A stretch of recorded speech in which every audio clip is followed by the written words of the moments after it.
Good evening, Rabboisai. Welcome to today's Shir Rambam, holding Perek Chof Beis,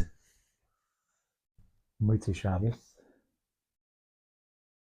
Again, it's very late at night, and I almost thought of queuing up this year, but I said in order for this to continue and continue helping people learn Rambam, that it has to continue no matter what, even though it's very, very late.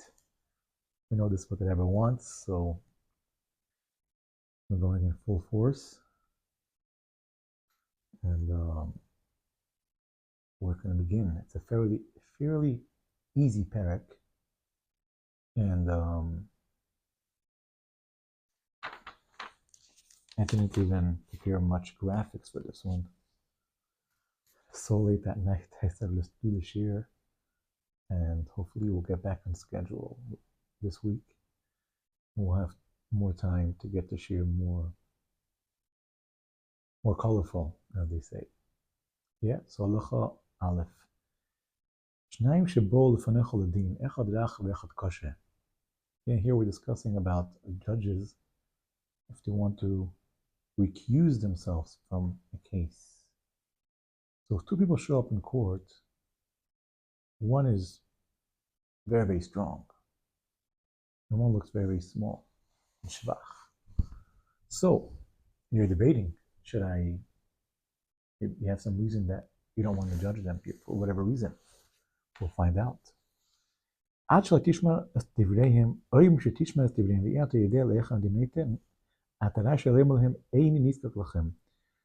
long as we don't know the direction of the case yet, we don't know who's going to be right, who's going to be wrong. As long as it's not clear to you the direction, you can still say, okay, I don't care. Even if they're arguing, given the cases, you could always back out.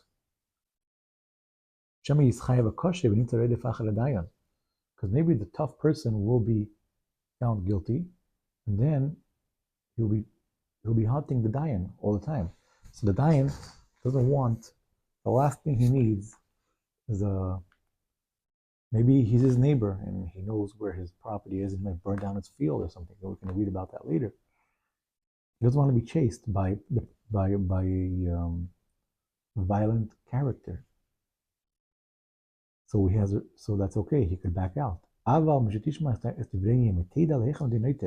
Once you know the direction of who's going to be innocent, once you know the direction of the case, you can't tell him, "Oh, I'm not dealing with you anymore." Don't be intimidated by anyone. Also means comes from the word le'egol. Le'egol means collect. The Yidden in Mitzrayim, or the Mitzrayim, in times of Yosef, so you can read about it, they collected a lot of food, so they should have for the famine, right? That's called le'egol, collecting and holding back. So the judge is not allowed to hold back. If he knows what's the case, he's not allowed to hold back. So once he's already inside the case and he knows what the direction, he can't pull back. Yeah. You can't say, oh, this person is wicked, maybe he's going to kill one of his kids, maybe he's going to set his property on fire, his gadish, his things that he has over there, maybe he's going to cut down his trees, or whatever he has growing. However, if he was anointed by the community to be the dayan, he can't back out in any stage. If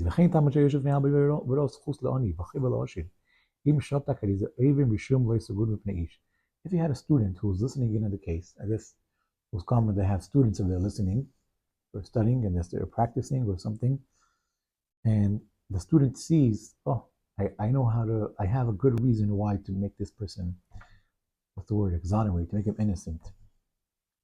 And he holds back. He doesn't go out and say it. He now do that. Like we say in English, if you see something, say something. If you know you have a way to make him come out of the din innocent, then you have to do it. You have to say it, because otherwise it's like a sheker. It's like it's close to false, because you know what's going on, and you're allowing something false to happen. That's what it seems like. Yeah. Yeah. And how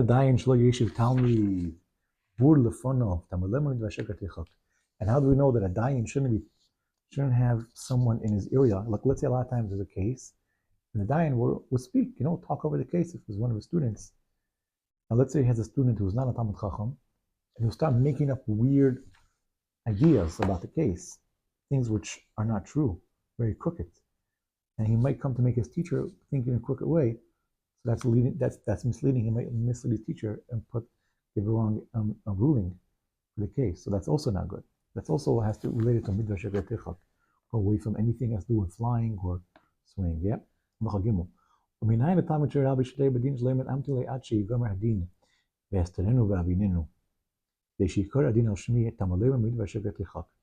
And also a student which is sitting there is not allowed to say, if he hears that his teacher is making a mistake, the dayan is making a mistake, shouldn't say, oh, let me wait. I will wait for a while, and I'll wait till the case to finish.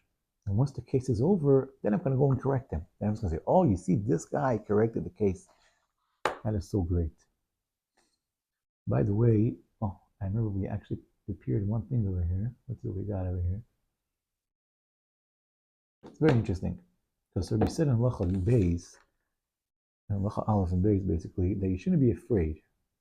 If one party is a strong guy, the other guy is not so strong, you shouldn't be afraid of giving you the verdict or continuing with the case. Now, Taisus asked an interesting question. What happens if both of them are strong? What happens if both of them are strong?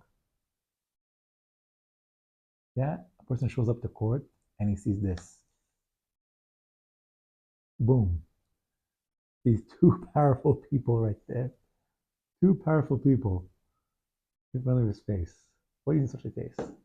Taisus said in such a case, you don't have to be afraid, because any side you choose, the other guy will protect you. If he's strong enough to protect you, if he say he's innocent, he will make sure that it happens, whatever it is, if it's money dispute or whatever it may be. So if both of them are equally strong, then for sure you shouldn't be afraid. That's what Taisus brings down.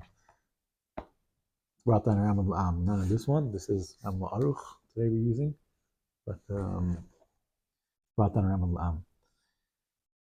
Okay, halacha dalid. Mitzvah lebel baladini matchila badini tenoitzi b'rubshara. Mitzvah to tell the people that you're dealing with, do you want a clear-cut case or you want to make a pshara, compromise? If you want the pshara, we make a pshara. If any beis din that manages to make a pshara, compromise, that's very good. To make a peaceful judgment in your place. What is a peaceful judgment? That is bitzua. Bitzua literally means like cutting a challah, cutting in the middle. You make a pshara. Yeah, bitzua, cutting in the middle. Yeah. Why is it great? Because both parties agree. If you're just giving a clear-cut case, then obviously one person agrees, the other person doesn't. Or in many cases, that's what happens. So in this case, if you're making a pshara, both parties agree, so everyone's happy. Sorry. David says, Mishpat tzedakah l'chol amei. David the Melech does mishpat and tzedakah. How he's doing judgment and tzedakah. What is judgment and tzedakah? In charity or tzedek. What type of judgment has tzedakah in it? That's bitzua. When you do it in the middle, and both parties are happy. That is righteousness. That is tzedakah. Yeah. All this is applicable before the case has ended. Even though he knows which direction he heard and he knows which direction the case is going to go. It's a mitzvah to make a compromise. But after the case already ended, and you already said this guy is chayev, this guy is not chayev, you now let me make up shara. At this point, you now let me make up shara. The din is going to go through the mountain. It's an expression that you make it, doesn't make a difference, no matter what's going on there, what's the background, what's going on. That's the din, and that's it. Halacha hey. After bishvat about din pshara, beis din yeshem lachse with veras adin ad sheyiknu miyad shneim. Even though Balidinim wanted a pshara, it's not absolute. It's not binding. If both parties want to make a compromise, it's not binding. It's not binding. Not binding. Binding. Not binding. They could always retract, go back, until you make a kinyan. Once you make a kinyan, then it's binding. Yeah? Allah Chavav. Yofek koyach hapshara mikoyach hadin. The koyach hapshara is better than koyach hadin. Meaning the power of a pshara, of a compromise, is better than the actual case, judgment, or ruling. Why? If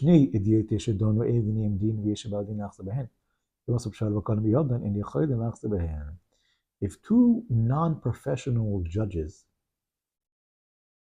make a ruling through a pshara, they make a compromise, then once you make a compromise, you can't go back. But if they would give a regular ruling, you could go back. You say they're not professional or whatever, you could go back and say it wasn't really, not fully binding. But once you make a pshara and both parties agree, meaning if two low-level judges make a compromise, that is much more powerful than their ruling. So what do we see? That the compromise has a much more stronger than a ruling, than a regular ruling. Yeah, Zayin. Also, after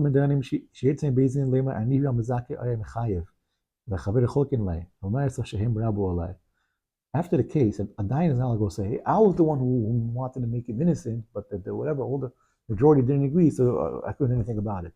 You can't say that. You can't go around saying, oh, this guy said this guy said that. If you say that, it's like going around revealing secrets. There was a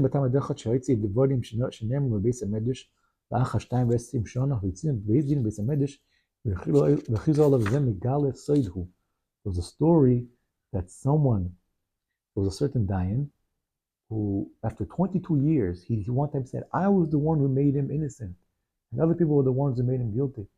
After 22 years, they kicked him out of Beis Din, and they said, you cannot be a judge anymore. He said, this guy is revealing secrets. It's not like in America where there's a case, you know which judge said what.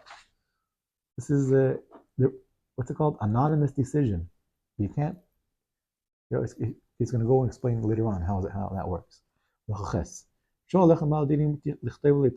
one of the person says, I want to see the psak din written down in the paper. Okay, so they write it down like this: kach v'kach.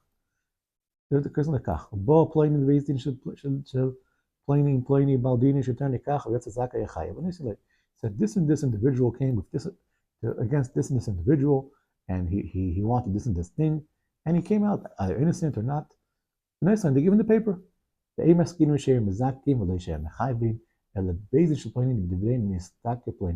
don't say any names. We just say the name of the court. So let's say it was based in, I don't know what, based in Badatz or whatever. We say the name of the place, and that's it. There's no names. No names involved.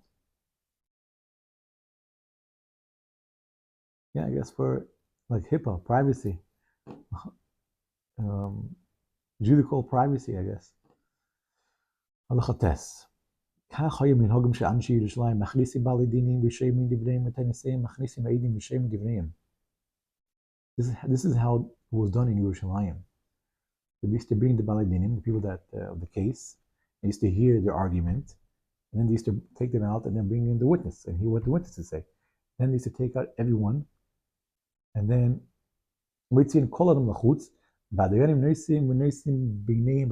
they used to argue among themselves, among the Dayanim, about the case. Once they finish arguing out everything, then you bring in the people that were involved in the case. Then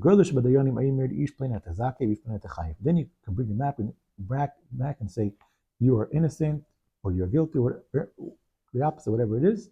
That's it. They give the verdict, and that's it. They, there's one person who says it, the greatest of the Dayanim over there. כדי שלא ידע איך בא לדינים איזה דיין הוא זה, מי שהזיק האיסי ולא איזה דיין הוא זה שחייב.